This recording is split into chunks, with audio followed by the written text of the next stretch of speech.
Noong Nobyembre ng 2021, nahirang ako bilang isang leader ng iglesia. Dahil aktibo ako sa aking mga tungkulin at nakakuha ng kaunting resulta ang gawain ko, medyo tiningala ako ng mga kapatid. Mataas din ang tingin sa akin ng mga nakatataas na leader at madalas na nagtatanong tungkol sa kalagayan ko. Ang ibang iglesia ay may mga pangangaralang potensyal na tatanggap ng ebanghelyo at inirekomenda ako ng supervisor ng ebanghelyo para ipalaganap ang ebanghelyo. Pinuri din ako ng sister na tinutulungan ko dahil sa pagkakaroon ko ng ganoong kakayahan sa gayong kabatang edad. Napakasaya ko at naisip na, bagamat hindi pa ako matagal na nagiging leader, hinahangaan ako ng lahat ng kapatid at ng nakatataas na leader. At alam din ng nasa ibang iglesia na may kakayahan ako sa gawain. Mukhang medyo magaling ako sa ginagawa ko at tiyak na iniisip ng lahat na isa akong pambihirang talento. Talagang pinasaya ako ng mga kaisipang ito at palagi akong puno ng enerhiya. Noong Mayo ng 2022, inilipat si Leonin sa aming iglesia para gumawa bilang isang leader. Nang dumating na si Leon sa aming iglesia, sinimulan niyang kilalanin ang mga tauhan at kumustahin din ang pag-usad ng iba't ibang gampanin. Natuklasan niya na hindi ligtas ang isa sa mga tahanan kung saan nakatago ang mga aklat at na may ilang problema na may kinalaman sa paglabag sa mga prinsipyo. Nakakita rin siya ng isang tao na nagdahad ng ilang pahayag ng hindi pananampalataya habang nasa pagtitipon, ginugulo ang buhay iglesia, at hindi gumawa ng mga pagbabago sa kabila ng paulit-ulit na pagbabahaginan. Pinaalalahanan kami ni Leon na kailangan naming matutuhan ang pagkilatis at ibukod ang taong ito ayon sa mga prinsipyo. Nagpatuloy si Leon na aktibong suportahan ang mga baguhan na negatibo, mahina, at hindi regular na nagtitipon. At unti-unti, nagsimulang bumuti ang mga kalagayan ng mga baguhan. Nagawa rin niyang mapagbalik loob ang ilang tao. Nang makita ko ang mga ito, nadama ko talagang si Leon ay isang may kakayahang manggagawa na nagagawang makakita at makalutas ng mga problema. Pero nakadama rin ako ng kapaitan sa loob ko. Pareho kaming leader ng iglesia, pero may ilang problema na naresolba niya na hindi ko man lang napansin. Tiyak na pinagkukumpara kami ng lahat at iniisip na mas magaling si Leon kaysa sa akin. Hindi ba't medyo bumabagsak ang katayuan ko sa mga mata ng iba? Kalaunan, sa isang pagpupulong ng magkakatrabaho, binanggit ni Leon kung paanong kamakailan ay sinusuportahan niya ang mga baguhan. Tumango sa pagsang-ayon ang mga nakatataas na leader habang nakikinig at tutok na tutok ding nakinig ang mga nakikipagtulungang kapatid. Nakita kong parami ng parami ang atensyon na ibinibigay ng lahat sa kanya at nakadama ako ng pagkailang at medyo pagkabaliwala. Iniisip na, lagi kong tinatalakay dati sa mga pagtitipon ang kaalaman ko na batay sa karanasan at talagang medyo pinapahalagahan din ako ng mga leader noon. Ngayon, nakatuon kay Leon ang atensyon ng lahat. Kung magpapatuloy ng ganito ang mga bagay-bagay, sino ang magbibigay pansin o hahanga sa akin? Hindi. Kailangan kong ipakita sa lahat na may kulang siya. Mababawasan nito ang kumpiyansa niya at pahihinain ang loob niya habang pinipigilan din ang lahat sa paghanga sa kanya. Ibabalik nito sa akin ang atensyon ng lahat at magagawa kong mapanumbalik ang aking ningning. Pagkatapos nito, habang nakikipagtulungan kay Leon, sadya akong tumutok sa mga kapintasan at pagkukulang niya. Nakita kong nagpapakitang gilas siya minsan at gusto kong talakayin ang problema niyang ito. Pero ang katotohanan ay natukoy na ng iba ang pagkukulang na ito at medyo nagbago na siya.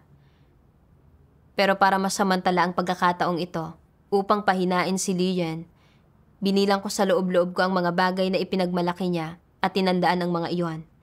Para kapag binigyan ko siya ng kaunting gabay at tulong, dapat ay mayroon akong hindi mapabubulaan ng batayan at may papakita sa kanya na napakalubha pa rin ng kanyang tiwaling disposisyon sa usaping ito at na halos hindi pa rin siya nagbabago. Sa ganoong paraan, medyo mababawasan ang kanyang kumpiyansa at magagawa kong mangibabaw. Kalaunan, Nakakita ako ng ilang malulupit na salita ng Diyos na naglalantad at naghahatol para magamit sa Kanya. Nang makita ko ang malulupit na salitang ito ng Diyos, naisip ko, nagbubunyag lang si Leon ng kaunting katiwalian at sinusubukang magbago. Kung gagamitin ko sa Kanya ang mga salitang ito ng Diyos, matatanggap niya kaya ito? Pero pagkatapos ay naisip ko, ilang taon na siyang nananampalataya sa Diyos. Dapat ay ayos lang siya. At saka, talaga namang may ganito siyang problema. At kung maging negatibo at mahina siya, at magsimulang humina ang gawain niya dahil hindi niya ito matanggap, bibigyang daan lamang ako nito para mangibabaw. Pagkatapos, basta't humanap ako ng ilang salita ng Diyos tungkol sa pagsasagawa para pasukin niya, iniisip na sa ganitong paraan ay walang magsususpetsa sa aking mga lihim na motibo. Nang sumunod na araw, sa isang pagpupulong ng magkakatrabaho, nakinig ako sa paglalahad niya ng kanyang kalagayan. Sinasabing kamakailan ay naging abala siya sa mga panlabas na usapin at hindi nakatuon sa buhay pagpasok, at na bagamat ayaw niyang tahakin ang landas ni Pablo, hindi niya mapigilan ang sarili niya. Bago siya matapos magsalita, hindi ako nakapagpigil. Naisip ko, dahil gusto niyang tumutok sa buhay pagpasok, pwede kong kunin ang sandaling ito bilang isang pagkakataon para tukuyin ang mga problema niya at maipakita sa kanya ang mga kakulangan niya. Ang mas mahalaga, naririto ang lahat ng nakatataas na leader at mga kapatid. Kaya kung magsasalita ako, malalaman ng lahat ang tungkol sa mga pagkukulang niya at titigil sa masyadong paghanga sa kanya. At kapag nakita ng lahat kung paano ko nagawang bigyan siya ng gabay at tulong, makikita nila ako bilang isang taong nagdadala ng pasanin. Dalawa ang makukuha ko ng sabay. Taglay ang ganito sa aking isipan, nilakasan ko ng kaunti ang boses ko kaysa sa karaniwan. At sinabi kay Leon sa isang medyo sabik na tono, "Palagi mong sinasabing gusto mong tumuon sa buhay pagpasok, pero wala kang partikular na landas ng pagsasagawa. Pwede ka talagang magsimula sa pagninilay-nilay sa maliliit na bagay. Isinulat ko ang ilang issue mo na nakita ko. Pwede mong pagnilayan ng kaunti ang mga ito." Habang nagsasalita ako, sinimulan kong buksan ang liham na isinulat ko na inililista ang mga paraan na nagpakitang gilas siya. Pagkatapos ay nagsalita ako sa kanya sa isang seryosong tono tungkol sa saloobin ng Diyos sa mga mahilig magpakitang gilas. At hinimay ko ang landas kung nasaan ang mga taong ito at ang mga kahihinatnan ng pagtahak dito. Pagkatapos ay nagmungkahi ako ng ilang landas ng pagsasagawa. Pagkatapos kong gawin ang lahat ng ito, mukhang medyo nailang at nahiya si Leon at nagsabing, "Tinatanggap ko ang sinabi mo at kailangan ko ng ilang panahon para magnilay." Medyo nakonsensya ako nang sabihin niya ito at natakot na makita ng lahat na mayroon akong mga lihim na motibo. Pero pagkatapos ay naisip ko, totoo ang sinabi ko, at bukod doon, nakakita rin ako ng ilang landas ng pagsasagawa, kaya dapat ay walang maging problema. Hindi ako pinabulaanan ng mga nakatataas na leader at mga kapatid, kaya mukhang sang-ayon sila sa akin. Medyo nakahinga ako ng maluwag dahil sa kaisipang ito.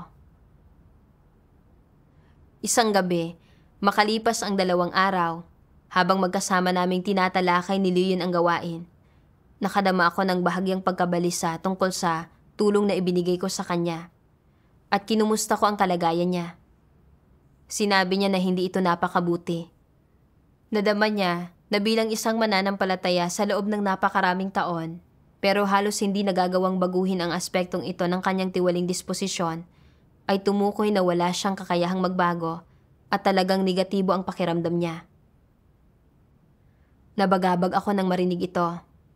Iniisip na, maaari kayang nasaktan siya sa pagtukoy ko sa problema niya hanggang sa punto na nakadama siya ng pagkanegatibo. Kaya naman ginamit ko ang mga salita ng Diyos para maingat na ibahagi ang landas para lutasin ang aspektong ito ng kanyang tiwaling disposisyon. At pagkatapos ay sinabi sa kanya na kailangan niyang harapin ito ng tama at ayusin ang kalagayan niya. Nakita ko siyang nagkamit ng kaunting pagkaunawa. na nagdulot sa akin na mapanatag ng bahagya. Kalaunan, pinagnilayan ko ang sarili ko batay sa usaping ito at nanalangin sa Diyos. Hinihingi sa Kanyang gabayan akong makilala ang sarili kong tiwaling disposisyon. Binasa ko ang mga siping ito ng mga salita ng Diyos. Ang ilang tao ay palaging natatakot na ang iba ay mas mahusay o mas mataas kaysa sa kanila, na ang iba ay kikilalanin habang sila ay hindi napapansin, at dahil dito ay inaatake at ibinubukod nila ang iba. Hindi ba ito isang kaso ng pagkainggit sa mga taong may talento? Hindi ba't makasarili at kasuklam-suklam ito? Anong klaseng disposisyon ito? Ito ay pagiging mapaminsala.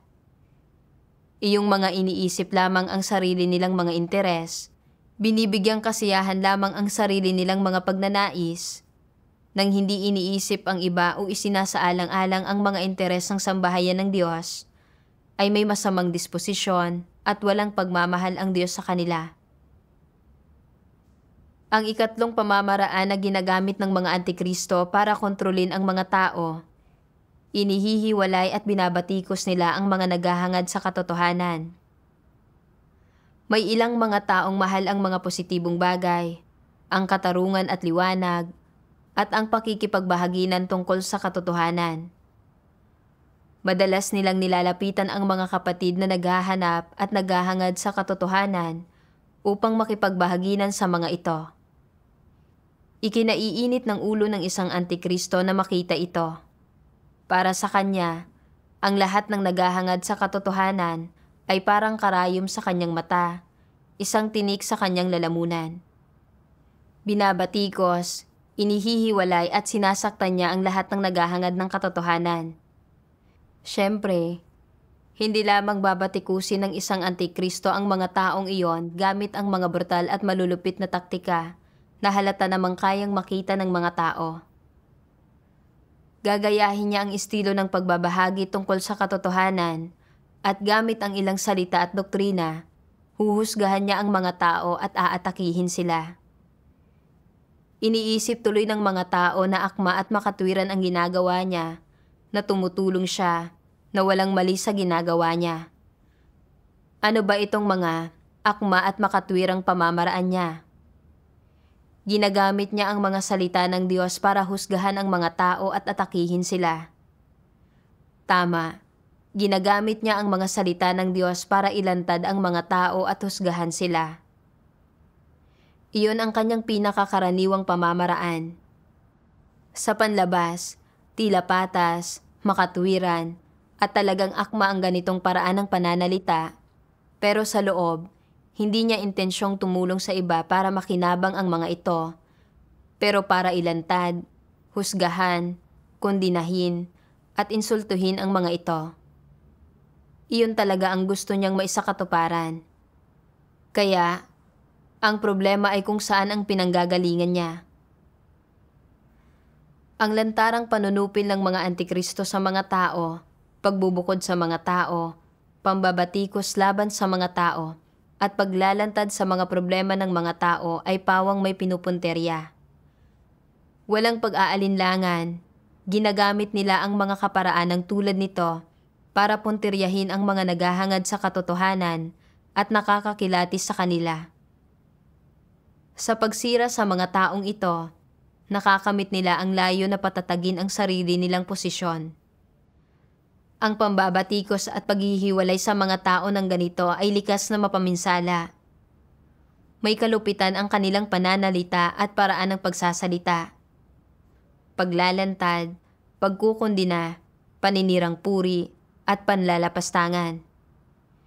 Binabaluktot pa nila ang mga katunayan, nagsasabi ng mga positibong bagay na para bang negatibo ang mga iyon, at ng negatibo na para bang positibo ang mga iyon. Ang pagbabaliktad ng itim at puti at paghahalo-halo ng tama at mali ng ganito ay isinasakatuparan ang layo ng mga antikristo na talunin ang mga tao at sirain ang reputasyon ng mga ito. Anong pag-iisip ang nag-uudyok sa pambabatikos at paghihiwalay na ito sa mga hindi sumasang-ayon? Kadalasan, nagmumula ito sa inggit. Sa isang malupit na disposisyon, ang inggit ay may kasamang matinding pagkamuhi. At dahil sa inggit nila, binabatikos at inihihiwalay ng mga antikristo ang mga tao. Sa sitwasyong katulad nito, kung ang mga antikristo ay malalantad, maiuulat, mawawala ng katayuan, at lubos na mababatikos sa kanilang isipan, hindi sila magpapasakop ni matutuwa roon. At magiging mas madali pa nga na magkaroon sila ng determinasyong maghiganti. Ang paghihiganti ay isang uri ng pag-iisip at isang uri din ito ng tiwaling disposisyon. Kapag nakikita ng mga antikristo na nakasisira sa kanila ang ginawa ng isang tao na mas may kakayahan ng iba kaysa sa kanila, o na mas maganda o mas madunong ang mga pahayag at mungkahi ng isang tao kaysa sa kanila, at sumasang-ayon ang lahat sa mga pahayag at mungkahi ng taong iyon, nadarama ng mga antikristo na nanganganib ang kanilang posisyon, umuusbong ang inggit at pagkamuhi sa kanilang puso, at nambabatikos at naghihiganti sila. Kapag naghihiganti, karaniwan na ang mga antikristo ang unang umaatake sa kanilang pinupuntirya. Maagap sila sa pambabatikos at pagpapabagsak sa mga tao hanggang sa magpasakop ang mga ito. Saka lamang nila madarama na nakapaglabas na sila ng galit. Ano ang iba pang mga pagpapamalas ng pambabatikos at paghihiwalay sa mga tao? Paghamak sa iba. Ang paghamak sa iba ay isa sa mga paraan ng pagpapamalas nito. Gaano ka man kahusay sa paggawa ng iyong trabaho, hahamakin o kukundinahin ka pa rin ng mga antikristo hanggang sa ikaw ay maging negatibo at mahina at hindi na makatayo. Pagkatapos ay matutuwa sila at naisakatuparan na nila ang kanilang layon kung magkagayon. Nang mabasa ko ang mga salita ng Diyos, napagtanto ko na natakot akong isipin lang ng iba si Leon at hindi ako hangaan. Kaya ko siya inatake at ibinukod at naisa itong malisyosong disposisyon. Dumating si Leon upang suportahan ang aming iglesia at hindi lamang siya gumawa ng tunay na gawain, kundi tinulungan din ako sa aking mga tungkulin. Pero hindi ko inisip kung paano makipagtulungan ng matiwasay sa kanya para sa pagtupad ng mga tungkulin o pagprotekta sa gawain ng iglesia. Itinuring ko lang siya bilang isang banta sa aking katayuan at natakot na kung magpapatuloy ang mga bagay gaya ng dati, wala nang hahanga sa akin, kaya sinadya kong hanapin ang mga pagkukulang niya. At pagkatapos ay sinamantala ang mga iyon, ginagamit ang gabay at tulong bilang paraan para atakihin siya. Bagamat mukhang tinutulungan ko siyang maunawaan ang kanyang sarili, sa realidad, nagsiselos lang ako sa pagiging mas mahusay niya kaysa sa akin sa lahat ng paraan. Gusto kong malimitahan niya ang kanyang sarili at masiraan siya ng loob pagkatapos niyang basahin ang paglalantad at paghahatol ng mga salita ng Diyos para hindi siya maging ganoon kaangat. Nakita ko na ang pagtulong ko kay Leon ay talagang isa lamang pagkukunwari para atakihin siya. Nagsiselos ako sa kanya at gusto kong pabagsakin siya, magawa siyang negatibo at panatilihin siya sa ilalim ko. Ang mga kilos ko ay kapareho ng sa isang antikristo na umaatake at nagbubukod sa mga naghahangad ng katotohanan, gumagamit ng tila mga lihitimo at makatwirang pamamaraan para supilin ang mga tao at sa gayong paraan ay pinatatatag ang kanilang katayuan sa mga mata ng mga kapatid. Isang malupit na disposisyon ang ibinunyag nito. Ipinadama sa akin ng mga konotasyon ng mga salita ng Diyos na nagkikimkim ang Diyos ng pagkasuklam at pagkamuhi sa mga disposisyon ng mga antikristo at napuno ako ng damdamin ng pagkabahala at takot. Naisip ko na tiyak nakapupuutan ako ng Diyos. Kaya nanalangin ako sa Diyos. O makapangyarihang Diyos, gusto kong magsisi. Ayaw kong atakihin o ibukod na naman ang aking mga kapatid. Pakiusap, kaawaan mo ako at tulutan mo akong magkamit ng kaunting tunay na pagkilala sa sarili ko mula rito. Kalaunan, binasa ko pa ang mga salita ng Diyos na nagbigay sa akin ng kaunting pagkaunawa sa aking problema. Sabi ng makapangyarihang Diyos, anong uri ng disposisyon ito kapag may nakita ang isang tao na mas mahusay kaysa sa kanya at sinusubukan niya itong pabagsakin, nagkakalat ng mga tsismis tungkol dito o gumagamit ng mga kasuklam-suklam na paraan para siraan ito at isabotahi ang reputasyon ng taong ito. Inaapakan pa nga ang pagkatao nito para maprotektahan niya ang sarili niyang puwang sa isip ng mga tao. Hindi lang ito kayabangan at kapalaluan. Ito ay disposisyon ni Satanas. Ito ay isang mapaminsalang disposisyon. Mapanira at buktot na nagagawa ng taong ito na batikusin at ihiwalay ang mga taong mas mahusay at mas malakas kaysa sa kanya. At ipinapakita ng hindi niya pagtigil hanggang sa mapabagsak ang mga tao kung gaano siya kademonyo. Dahil namumuhay siya ayon sa disposisyon ni Satanas, malamang na maliitin niya ang mga tao, subukang isangkalan sila at pahirapan sila. Hindi ba ito paggawa ng masama? At habang namumuhay ng ganito, iniisip pa rin niyang maayos ang lagay niya na mabuti siyang tao. Subalit kapag may nakita siya na taong mas magaling kaysa sa kanya, malamang napahirapan niya ito, natapak-tapakan niya ito. Ano ang isyu rito? Hindi ba't ang mga taong kayang gumawa ng ganoong masasamang gawa ay mga immoral at matitigas ang ulo? Ang mga gayong tao ay iniisip lamang ang sarili nilang mga interes, isinasaalang-alang lamang nila ang sarili nilang damdamin, at ang tanging nais nila ay matupad ang sarili nilang mga pagnanais, ambisyon at pakay.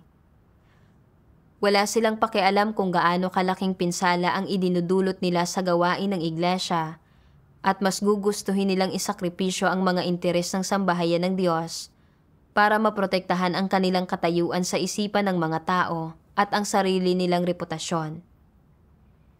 Hindi ba't ang mga taong gaya nito ay mayayabang at nag-aakalang mas matuwid sila kaysa sa iba, mga makasarili at ubod ng sama? Ang gayong mga tao ay hindi lamang mayayabang at nag-aakalang mas matuwid sila kaysa sa iba, labis din silang makasarili at ubod ng sama. Hinding-hindi sila mapagsaalang-alang sa mga layunin ng Diyos. Mayroon bang may takot sa Diyos na puso ang gayong mga tao? Wala man lang silang may takot sa Diyos na puso. Ito ang dahilan kung bakit wala silang pakundangan kung kumilos at ginagawa nila ang anumang gusto nila nang walang nadaramang anumang pagsisisi, walang anumang pangamba, walang anumang pagkabalisa o pag-aalala, at hindi iniisip ang mga ibubunga nito. Ito ang madalas nilang ginagawa at kung paano sila palaging kumikilos. Ano ang kalikasan ng ganoong pag-uugali? Sa mas magaang na salita, ang mga gayong tao ay napakamainggitin at may napakalakas na paghahangad para sa pansariling reputasyon at katayuan. Sila ay napakamapanlinlang at napakamapanira. Sa mas masakit na pananalita, ang diwa ng problema ay ang gayong mga tao ay wala man lang may takot sa Diyos na puso. Hindi sila takot sa Diyos. Naniniwala sila na sila ang pinakamahalaga at itinuturing nila na bawat aspekto ng kanilang sarili ay mas mataas kaysa sa Diyos at mas mataas kaysa sa katotohanan.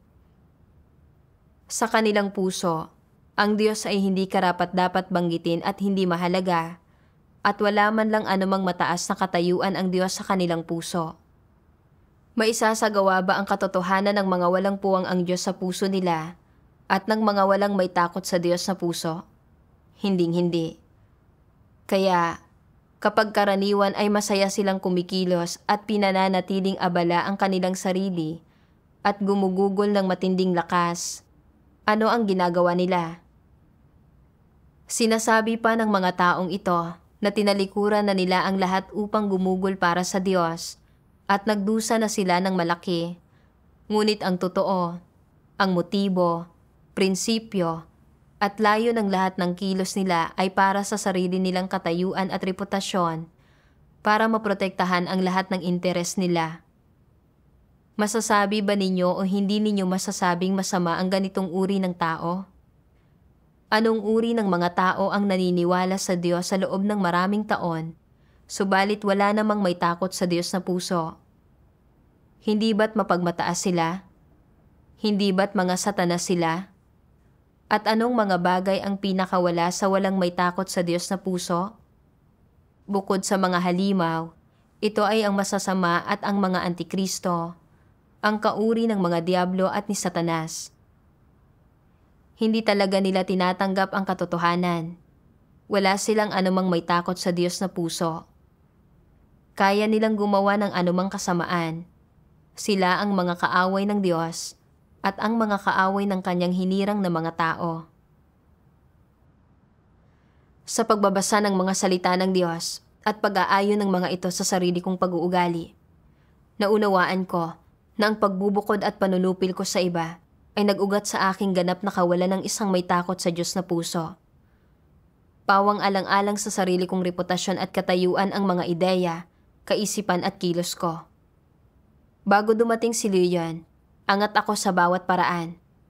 Pero nang makita ko kung paano niya ako nalamangan sa lahat ng aspekto, nagselos ako at hindi magawang tanggapin ang superioridad niya at ayaw kong malampasan niya ako. Ito ang dahilan kung bakit ko sinamantala ang katiwaliang ibinunyag niya at ginamit ang pagtulong sa kanya bilang isang tila lehitimong paraan upang ipahiya siya, ipakita sa lahat ang mga kapintasan niya at mabawi ang paghanga ng mga tao. Sa paggawa nito, ginamit ko ang mga salita ng Diyos bilang isang sandata upang atakihin si Leon. Gusto kong ipadama sa kanya ang pagkanegatibo at mawalan siya ng ganang gawin ang kanyang tungkulin.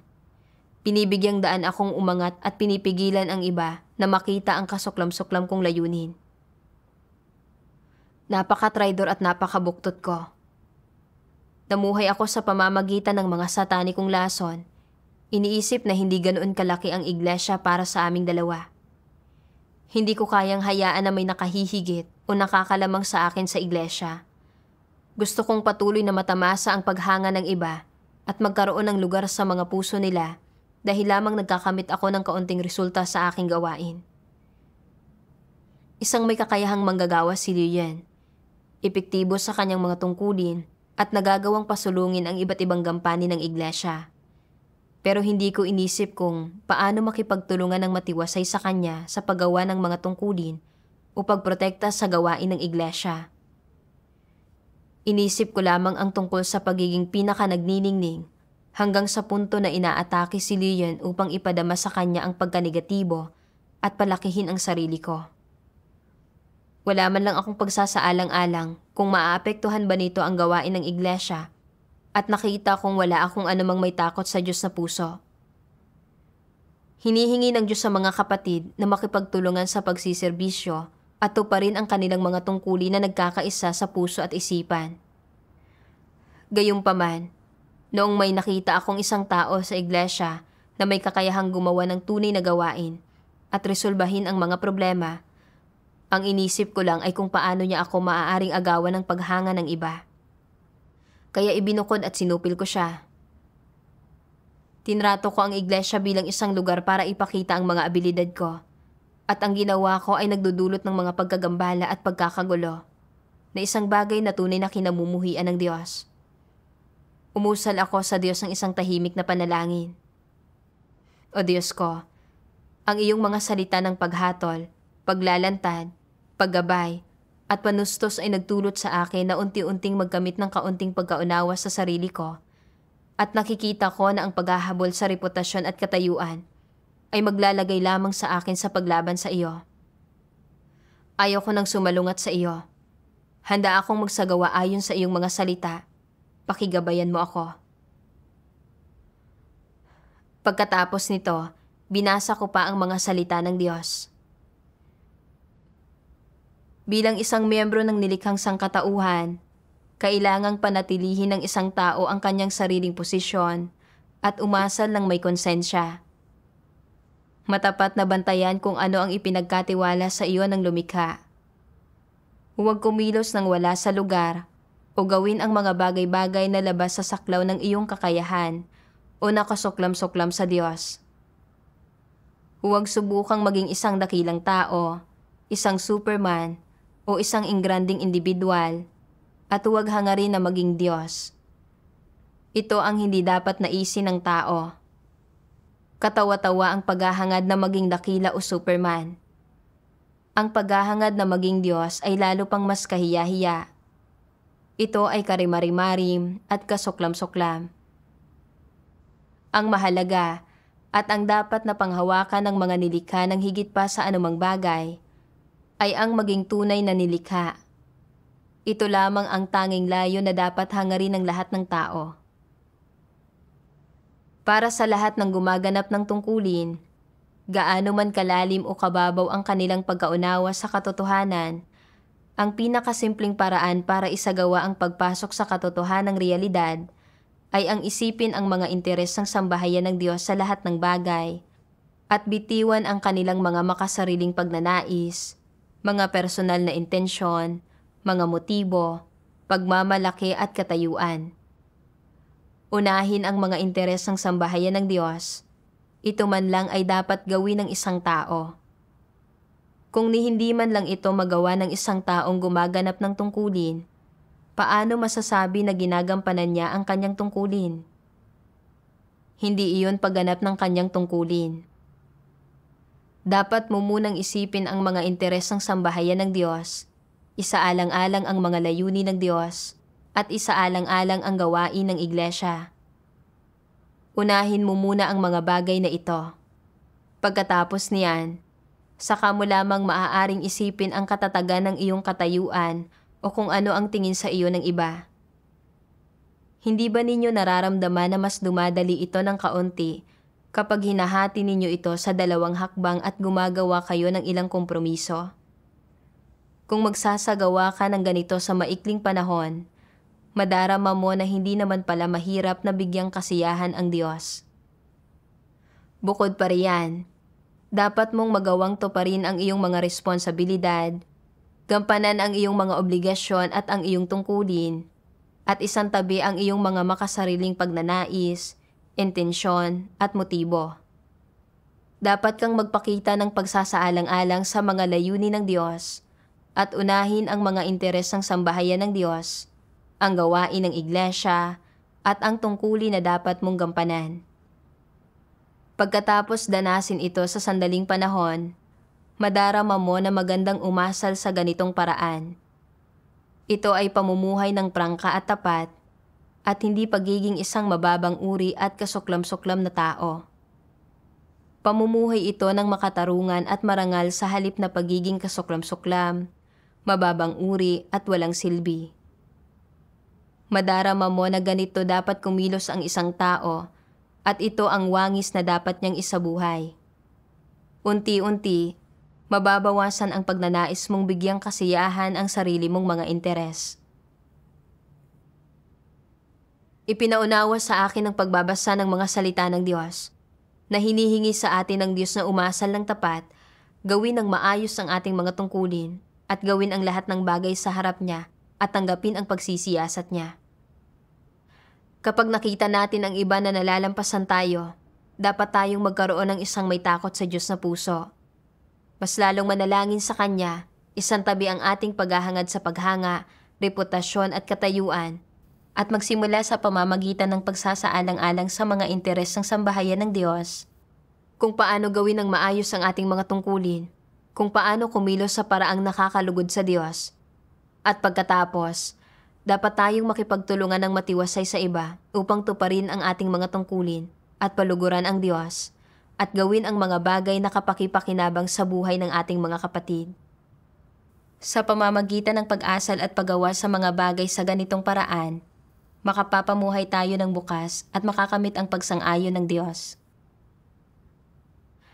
Nang maunawaan ko ang mga ito, nagkusa akong magtapat kay Leon at sa iba tungkol sa katiwalaang ibinubunyag ko. Medyo nahiya ako habang ginagawa ko ito, kaya umusal ako ng isang tahimik na panalangin na hinihingi sa Diyos na bigyan ako ng lakas ng loob. Hindi ako hinamak ng mga kapatid pagkatapos ng aking pag-amin, at sinabi ni Leon na sa pamamagitan ng aking paggabay at pagpupungos sa kanya, mas naunawaan niya ng kaunti pa ang kanyang tiwaling disposisyon.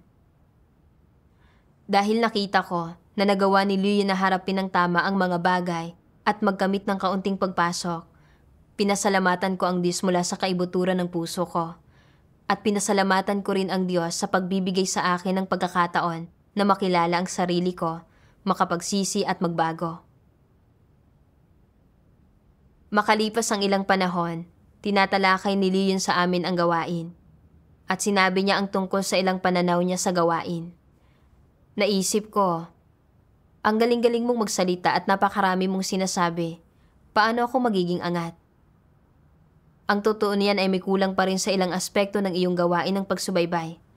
Kailangan kong tukuyin ang mga pagkukulang na ito sa iyong gawain ng pagsubaybay para makita ng mga katrabaho natin ang mga paglihis mo sa iyong mga kamakailan lang na tungkulin.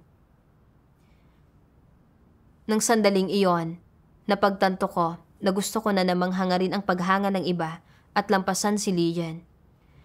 Naisip ko ang sinabi ng Diyos na ang mga naghahangad ng reputasyon at katayuan ay wala kahit anong pusong may takot sa Diyos at na ang masasamang tao at mga antikristo lamang ang gumagawa ng gayong mga bagay. Nagsimula akong bahagyang kamuhian ang sarili ko at ayaw kong magpatuloy ng ganito. Pagkatapos ay naalala ko ang isang himno ng mga salita ng Diyos. Sa pagtanggap sa pagsisiyasat ng Diyos ka makakapamuhay sa harap niya. Sinasabi nito, lahat ng iyong ginagawa, bawat kilos, bawat layunin, at bawat tugon ay dapat dalhin sa harap ng Diyos. Kahit ang iyong pang-araw-araw na espiritual na buhay, ang iyong mga dalangin, ang iyong pagiging malapit sa Diyos, kung paano ka kumakain at umiinom ng mga salita ng Diyos, ang pakikipagbahaginan mo sa iyong mga kapatid at ang buhay mo sa loob ng iglesia at ang iyong pagsiserbisyo sa pamamagitan ng pakikipagtulungan ay maaaring dalhin sa harap ng Diyos para sa kanyang masusing pagsusuri. Ang gayong pagsasagawa ang tutulong sa iyo na lumago sa buhay. Amen. Umusal ako ng isang tahimik na panalangin sa Diyos. O makapangyarihang Diyos, gusto kong itama ang pagnanais kong hanapin ang reputasyon at katayuan at tumigil sa pakikipagkompetensya kay Leon. Pakibantayan at pakiprotektahan mo ang puso ko. Handa akong tanggapin ang pagsisiyasat mo. Pagkatapos manalangin ng ganito, mas lalo akong nakadama ng kapanatagan. Kaya tinalakay namin kung paano tutuloy sa aming mga tungkulin mula ngayon. Nagbahaginan kami ng nakikipagtulungan sa isa't isa at nagkamit ng ilang layon at direksyon. Pagkatapos magsagawa sa ganitong paraan, mas naging panatag at maaliwalas ang puso ko.